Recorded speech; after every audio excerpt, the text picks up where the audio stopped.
Voilà, nous allons voir comment créer un formulaire à l'aide de l'assistant.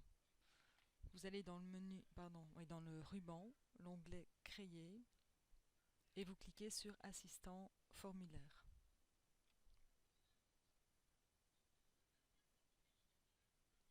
Alors, vous devez choisir si vous réalisez un formulaire sur base d'une table ou d'une requête. Ici, nous allons le faire sur la table. Article. Vous pouvez choisir les champs que vous voulez afficher et utiliser dans votre formulaire. Ici, je vais les prendre tous. Et vous pouvez ainsi, après choisir la présentation. Bien sûr, cette présentation pourrait être changée par la suite. Je laisse le titre article 1 pour le formulaire. Et je termine. Voilà, donc la présentation par défaut est celle-ci.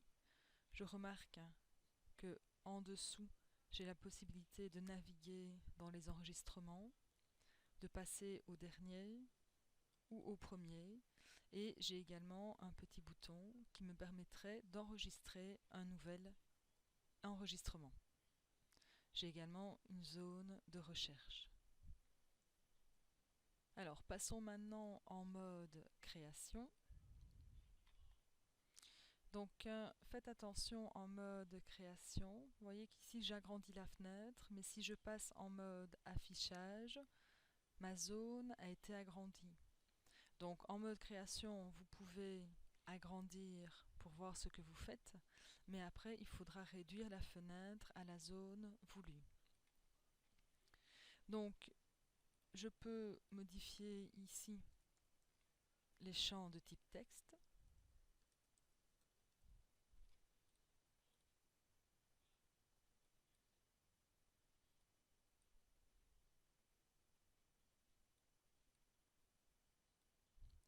Alors, vous avez donc des onglets propres à la création du formulaire, création, organiser, format.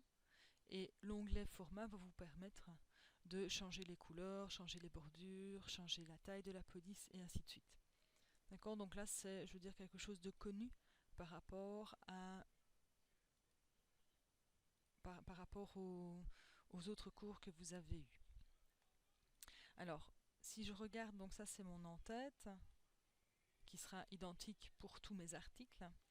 Et ici, donc, vous voyez que j'ai des champs dans lesquels apparaissent les valeurs issues de la table. Et pour chaque champ, j'ai un libellé. Libellé que je peux également changer. Donc, tous les zones de texte pur, je peux les changer. Par contre, ici, ce sont des champs dans lesquels seront affichées les valeurs de la table.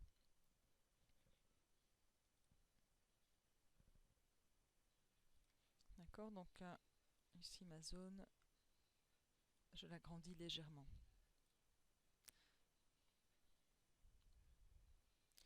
Alors, je peux également, dans mon en-tête par exemple, ajouter des boutons pour naviguer dans mes articles. Donc pour ça, je vais dans Création, et ici j'ai une boîte de contrôle. Mon infobulle me permet de connaître le nom du contrôle. Donc ici, ce que j'aimerais, c'est un bouton qui me permettra, par exemple, d'agir sur les déplacements entre les enregistrements, réaliser des opérations sur les enregistrements, opérations sur les formulaires, état et application, par exemple quitter l'application et divers. Donc ici, ce qui m'intéresse, c'est de me déplacer entre les enregistrements. Donc je vais prendre des déplacements entre enregistrements et prendre la flèche, par exemple, précédent. Je laisse ici les valeurs par défaut. Et donc voilà ici mon premier bouton. Et vous aurez compris, je peux ainsi faire autant de boutons que je désire. Donc là, je vais prendre suivant. Voilà. Alors, si je sélectionne mes deux contrôles, je peux à ce moment-là les aligner les uns par rapport aux autres. D'accord? Donc par exemple sur le haut. Si maintenant mes boutons ont des tailles différentes, je peux également les ajuster par exemple au plus étroit. Et ici, dans ce cas-ci, je peux également au plus grand et je peux les réaligner si besoin. Je peux également déplacer mes contrôles avec les flèches directionnelles.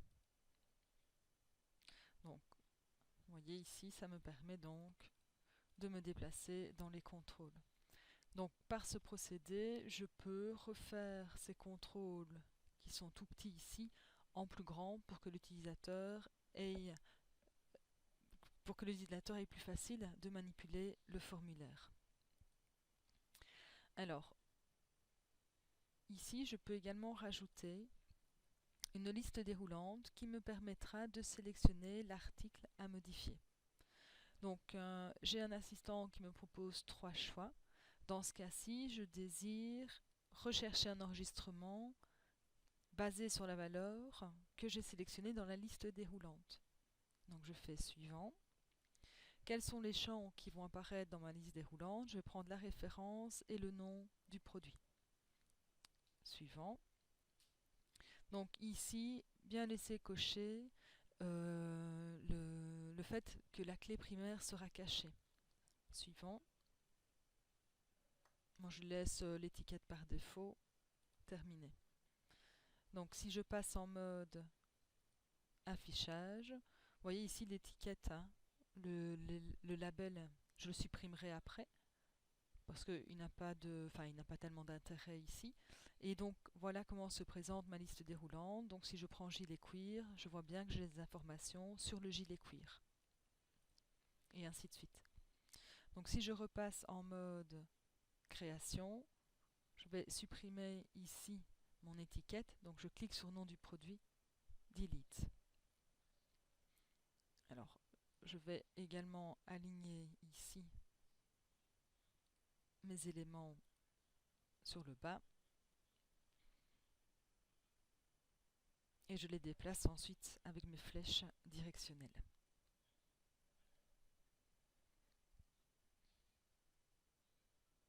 Alors, je repasse en mode création. Je vois ici que j'ai trop d'espace, hein, donc je vais repasser en mode création. Oui, tantôt je suis passée en mode affichage, maintenant je passe en mode création. Et donc ici, je vais réduire l'espace. Et à ce moment-là, vous voyez que j'ai supprimé les espaces ici inutiles. Alors l'utilisateur peut quand même en fait modifier la taille de mon formulaire. Donc je vais lui demander de ne pas pouvoir modifier cette taille. Donc je repasse en mode création. Et ici j'ai un onglet feuille des propriétés. Donc la feuille de propriété apparaît ici. Une autre façon de la faire apparaître, je double-clique ici dans le coin supérieur gauche de mon formulaire. Donc vous voyez ici, je vais travailler sur le formulaire en lui-même. Je pourrais travailler sur tous les éléments de mon formulaire, mais ici c'est sur l'aspect général de mon formulaire. Alors, au niveau format,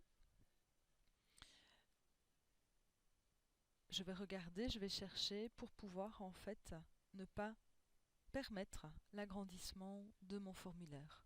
Donc ici, il faut lire, il faut un peu chercher, il faut un peu tester les propriétés, on ne les connaît pas toutes.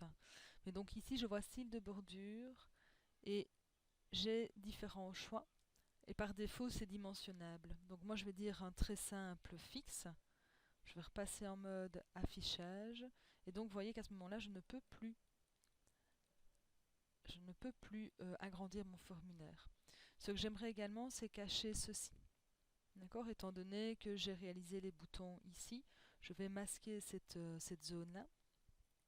Voilà, donc je vérifie que je suis bien dans les propriétés du formulaire. Et là, il faut un petit peu chercher, il faut un petit peu tester.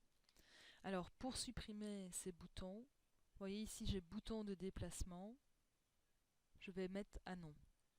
Donc, si je repasse en mode affichage, voilà, je vois que ici, mes boutons de déplacement sont supprimés, mais par contre, ceux-ci fonctionneront toujours. Voilà. Donc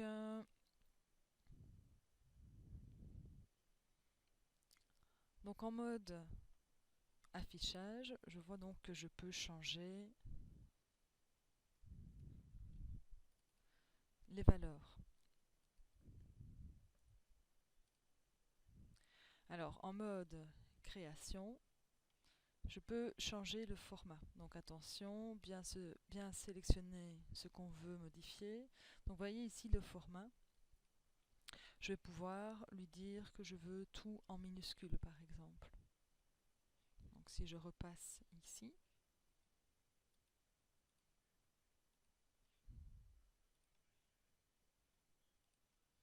donc je recommence parce qu'il n'a pas pris, donc en minuscule, voilà. Donc ici, je vois donc que c'est correct. Alors, je peux également le protéger.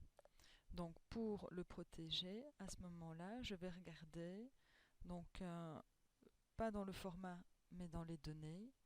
Je vois que ici, je peux donc mettre un masque de saisie, une valeur par défaut, un valide ici.